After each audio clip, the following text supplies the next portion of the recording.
What's up guys, welcome back to Fancy Goldfish Fanatics. Today we're going to be doing an overview of top view Japanese Ranchu. We're going to be looking in detail at the different patterns, the tails, the colour and what makes a good Japanese top view Ranchu. So make sure you stay tuned to find out more.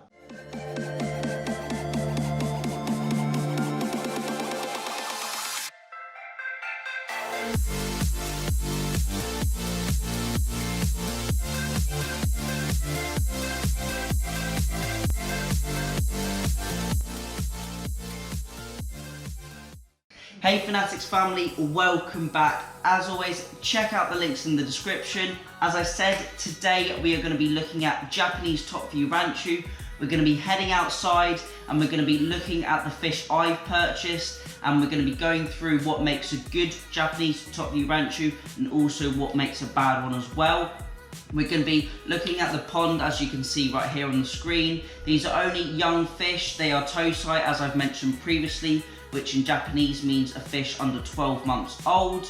We're going to be looking at the different quality traits of them, and then as they grow and get bigger, we can see how those traits of the fish get better or worse or change as a result of their growth as well. So it'll be really good to document this. And I also get lots of people asking on the Facebook group especially, what makes a good Ranchu or what makes a good goldfish. So today's video will be really helpful and really informative for those guys that want to see the different quality traits that makes or breaks a fish. So right now we're going to head outside. I'm going to show you some of the fish from the side. I'm also going to show you from the top.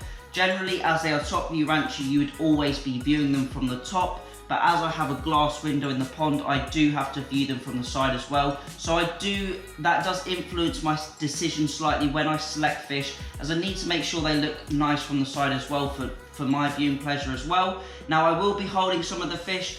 Don't worry, I'm not squeezing them or holding them tightly at all. They will wriggle about in my hands, but my hands are wet. The fish will be absolutely fine and no damage or any problems will be caused to the fish. It may look like I'm holding them quite tightly, but I'm not at all. They have complete free motion of movement in my hands, so don't worry too much.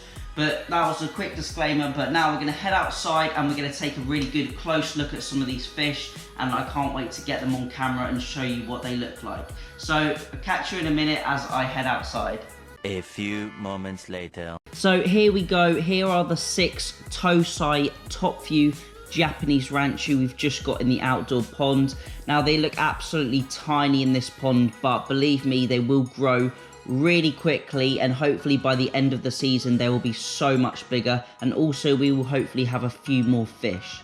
Now I'm just going to take a few fish and hold them under the water, as you can see here, just so we can see that side profile. Now generally a lot of Japanese top view Ranchu won't have quite the curvature on the back that a Chinese fish would have. So it is important when you're selecting your fish to make sure they have a nice gentle curve that slopes all the way down to the tail. Now in a few of these you may see some small little bumps and not a full clean curve down to the tail, and that generally has a huge influence on the price.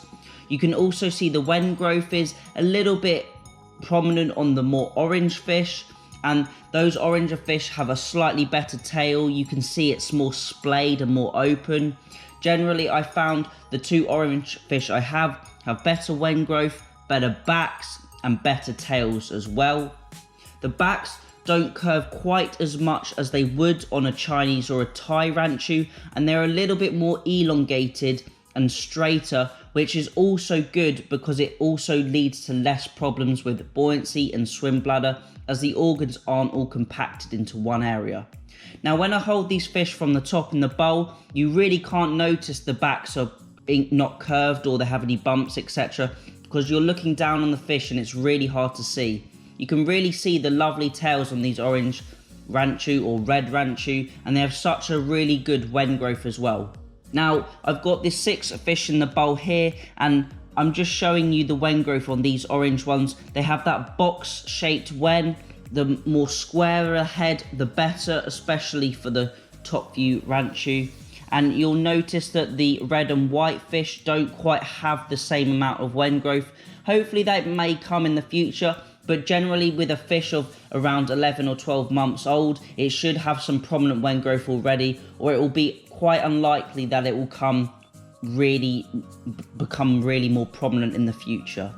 All the fish have a nice split in the tail, which we always want to see. We want to see a nice split all the way down between each of the caudal fins, or the split between the caudal fin.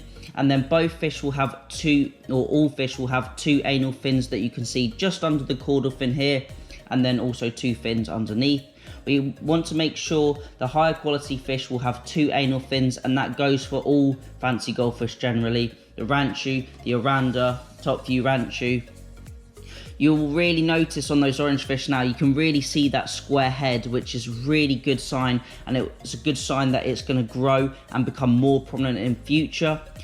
The fish are already starting to change colour as they are being outdoors in the sunlight. This one, you can see it's got a little bit of kuchi beni, which means lipstick in Japanese, and it's got that little bit of a red lip, which is quite a nice little feature.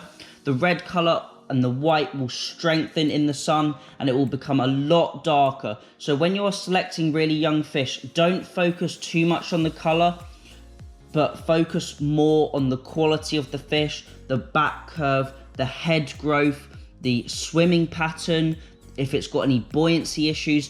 Focus on the fundamentals rather than the pattern and the colour, as that will change and develop over time. Now obviously you do want to buy a fish that has a nice pattern, because if it doesn't, you simply will not enjoy it. Patterns generally don't change too much. The colours can come and go, but the general main pattern, especially on a red and white fish, won't really change. But when selecting these younger fish, don't focus too much on the colour. It's really good if you can observe the parent fish or the brood stock, and that will give you a good indication of how your young fish will turn out in the future. Really, mainly all we're looking at is a nice splayed open tail at a 45-degree angle, a good curvature to the back, a nice good wen shape, and a great swimming pattern with no buoyancy issues. So that's it, that's the end of the video. I hope you enjoyed this one. Nice little techniques to look for when selecting fish, not even just top view Ranchu, but goldfish in general. You can apply these techniques to all goldfish, and you can sort of work that out for yourself with the different varieties, what to look for. Now, I have got another project coming on very soon, and most likely you will see it in the next video, and I am so excited. You guys are going to really love this one as well, and it is goldfish related. It is actually right behind the camera over there, and I can't wait to show you guys and get this new project on the go. It's going to be really exciting, and it's going to bring so much more goldfish content to the channel. Not only do we have the Japanese top view Ranchu, and we will be adding to that collection, but we have something else right behind me, well, right behind the camera, and as I said, I can't wait to share it. So as always, thank you all for watching. Remember to keep those water changes up, and happy fish keeping.